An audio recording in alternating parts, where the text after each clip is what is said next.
세상에 떠도는 괴담들. 첫 번째 이야기. 추하게 생긴 강아지. 내가 요양원에서 소아 환자의 담당 의사로 일하고 있을 때 불치병으로 목숨이 얼마 남지 않은 소녀가 있었다. 소녀는 치료를 포기하고 한적한 교회의 요양원에서 죽을 날을 기다리고 있었던 것이다.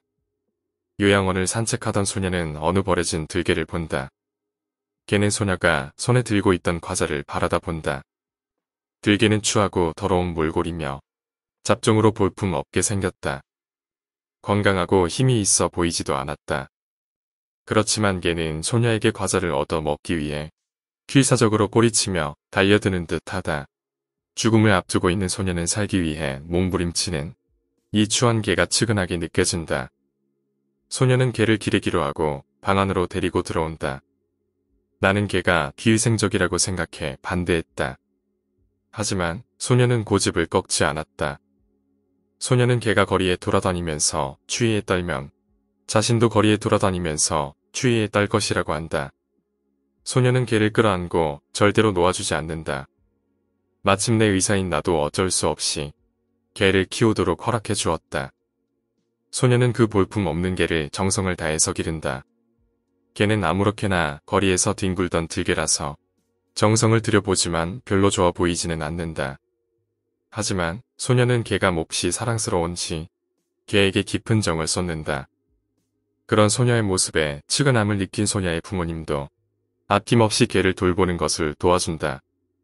소녀는 점점 쇠약해져 갔지만 개와 함께 미용실에도 가고 언제나 좋은 먹이를 골라주며 개가 건강하도록 최선을 다한다.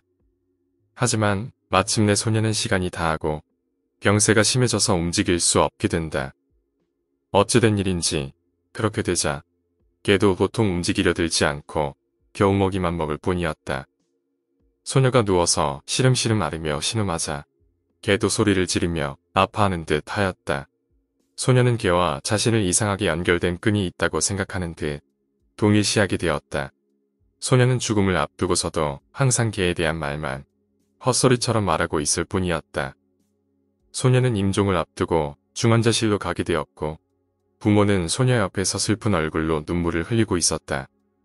그 개가 너무 보고 싶어요. 소녀는 죽어가면서 말했다. 부모는 소녀의 손을 붙잡고 통곡한다. 나는 마지막으로 소녀의 소원을 들어주고 싶다는 생각에 개를 찾아 개집이 있는 곳으로 갔다. 하지만 개는 아무 곳에서도 보이지 않는다. 그 순간 나는 소녀가 죽었다는 소식을 들었다. 한 달 후에 나는 다른 요양원으로 환자를 보러 가게 되었다. 도착할 때쯤 되어 나는 차의 백미러로 개 한 마리를 본다. 분명히 그때 그 개인 것 같았다. 나는 차에서 내려 개에게 걸어갔다. 그때 나는 한 어린아이의 목소리를 듣는다. 돌아보니 7살 정도의 쇠약한 남자아이가 휠체어에 앉아 있었다.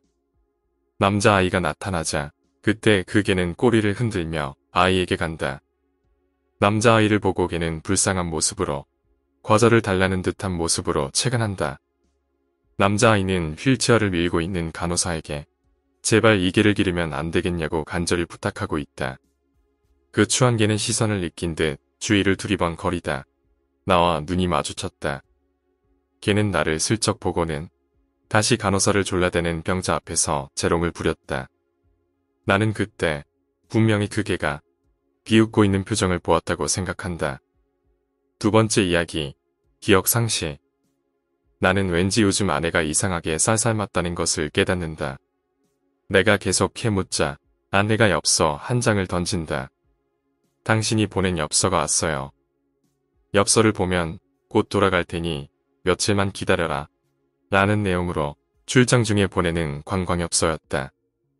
나는 내가 여기 있는데 누가 엽서를 보내냐고 이것은 장난일 뿐이라며 웃는다. 하지만 아내는 말한다. 당신이 정말로 우리 당신인가요? 나는 무슨 소리냐고 껄껄 웃은 뒤에 아이를 부르려고 하지만 왠지 이름이 생각나지 않는다. 가만히 생각해보면 내가 언제부터 있었는지 도무지 기억이 나지 않는다. 세 번째 이야기, 어떤 과학자의 실험. 건실한 과학자 청년은 존경받는 의사이자 동물행동학자인 은사를 대단히 존경하고 있다. 청년의 은사는 실제로 명성도 두높아 꽤 많은 돈을 벌어 지금은 교회의 별장에서 은퇴 생활을 하고 있다. 그러던 어느 날 청년은 은사의 딸과 결혼을 하게 된다. 청년이 사위가 되고 시간이 흘러 은사는 노쇠하여 죽음을 앞두게 된다. 그러자 은사는 어느 날 깊은 결심을 한 듯 보여줄 것이 있다며 청년을 별장의 지하실로 데려간다. 그곳에는 모니터와 기계 장치가 설치되어 있었는데 모니터에는 방이 하나 비치고 있다. 그곳은 아무것도 없는 새하얀 방이었다. 방구석에는 10서너 살쯤으로 보이는 한 소녀가 혼자 앉아 쓸쓸한 표정으로 손톱을 물어뜯고 있었다. 청년은 놀라서 은사를 쳐다본다. 은사는 사람을 다른 사람으로부터 완벽히 격리한 채 오직 혼자만 내버려 두면 어떻게 될지 평생 궁금하게 여겼다고 한다. 어느 날 별장 근처의 산길에서 신혼부부가 사고가 났고 자신이 겨우겨우 구조했지만 신혼부부는 죽어버리고 오직 임신해 있던 아기만을 대수술 끝에 겨우겨우 살려낼 수 있었다고 했다. 처음에는 그저 아기를 살리겠다는 생각으로 위험을 무릅쓰고 자동차의 잔해를 뒤지고 수술을 했다. 그런데 막상 태어난 아기의 건강이 회복되니 이 늙은 학자는 도저히 유혹을 이길 수 없게 되었던 것이다. 은사는 청년에게 소녀가 성장해온 기록된 영상을 보여준다. 갓난 아기인 소녀는 아무도 없는 흰 방 안에서 눈을 뜨고 울며 아우성치다가 지쳐 잠이 들고 또 울다 지쳐 잠이 들기를 반복한다. 갓난 아기는 점점 쇠약해져서 죽기 직전에 이르는 듯하다. 은사는 이때 실험을 중지하기로 생각도 했다고 한다. 그러나 마침 그때 아기는 살기 위한 본능으로 움직여 옆에 놓여있던 우유를 마신다. 은사는 아기가 자라는 동안 기계로 음식을 가끔 넣어주고 천장의 작은 창문을 열어 햇빛을 쫴 수 있게 할 뿐 일절 아무런 접촉을 하지 않는다. 그렇게 말도 없고 사랑도 없고 음악도 없는 방에서 소녀는 단지 먹고 자면서 지금까지 성장해왔다. 은사는 자신은 단 한 번도 소녀를 만난 적이 없다고 한다. 그리고 늙은 은사는 태어나서 단 한 번도 외부와 접촉하지 않은 이 희귀한 경우의 연구를 청년이 계승해 줄 것을 청한다. 청년은 분노에 차서 소리 지르지만 오히려 은사는 침착하기만 하다. 저 아이는 자신을 인간이라고 생각하지 않아. 이 말에 청년은 큰 충격을 받는다. 그러나 은사는 곧 노안으로 죽게 되고 청년은 은사의 마지막 연구를 아는 유일한 사람이 되었다. 하지만 과학자는 소녀 앞에 직접 모습을 보이고 소녀를 공개된 연구시설로 옮긴다. 청년은 은사의 생각과는 달리 소녀를 인간으로 되돌리려고 결심했던 것이다. 이 아이도 사실 지금쯤은 친구와 즐겁게 말하거나 멋을 부리느라 고민할 만한 나이야. 소녀를 교육하는 것은 매우 힘든 일이었다. 식기를 사용해 식사를 한다거나 거울을 보여준다거나 계속 말을 걸어보거나 청년은 갖은 노력을 다한다.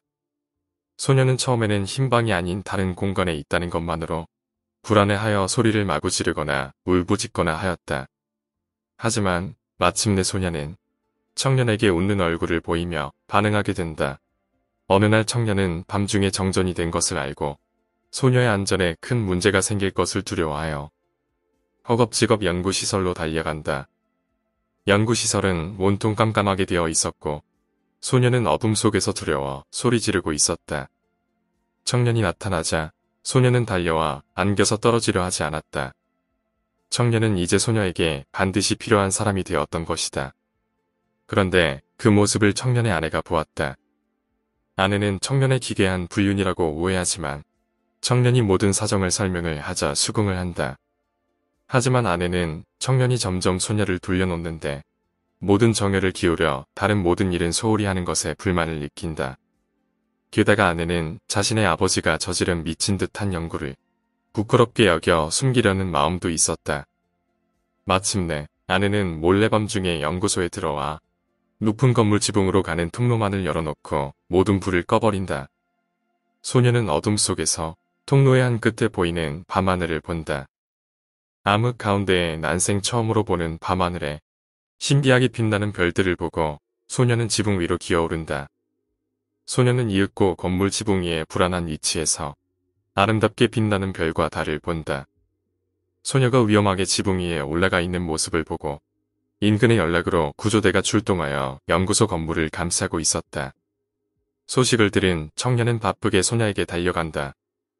청년이 도착해보니 소녀는 위태롭게 지붕 위에서 곧 떨어질 것처럼 붙어 있었고 구조대는 여러모로 노력하지만 소녀는 사람을 피하려고 할 뿐 구조에 응하지 않는다. 청년은 스스로 사다리차에 올라가 구조에 나설 것을 자청하고 소녀에게 다가간다. 청년이 다가가는 모습을 소녀는 발견한다. 청년은 소녀에게 자신이 갈 테니 그 자리에 있으라고 소리친다. 소녀의 얼굴에는 청년을 반가워하는 웃음이 가득하다. 청년의 눈에는 왜인지 눈물이 글썽인다. 바로 그때 술 한 통에 어디선가 종달새 한 마리가 날아올라 하늘을 지나간다. 소녀는 그 종달새를 본다. 10수년 동안 하얀 방에 갇혀 혼자 살면서 가끔 천장에 일광창이 열릴 때 하늘을 날아가던 소녀가 유일하게 본 살아있는 것이 바로 종달새였다. 소녀는 그 새를 보고는 두 팔을 양옆으로 넓게 펼치고 청년에게 날아가려는 것처럼 지붕에서 뛰어내린다. 하늘에서 소녀는 무엇인가 떠오른 듯 캐맑은 얼굴을 한 채 처음으로 그리고 마지막으로 크게 청년의 이름을 부른다. 오늘 이야기는 여기까지입니다. 오늘 이야기가 재미있으셨다면 구독과 좋아요, 댓글 부탁드립니다. 댓글은 저에게 큰 힘이 됩니다. 감사합니다.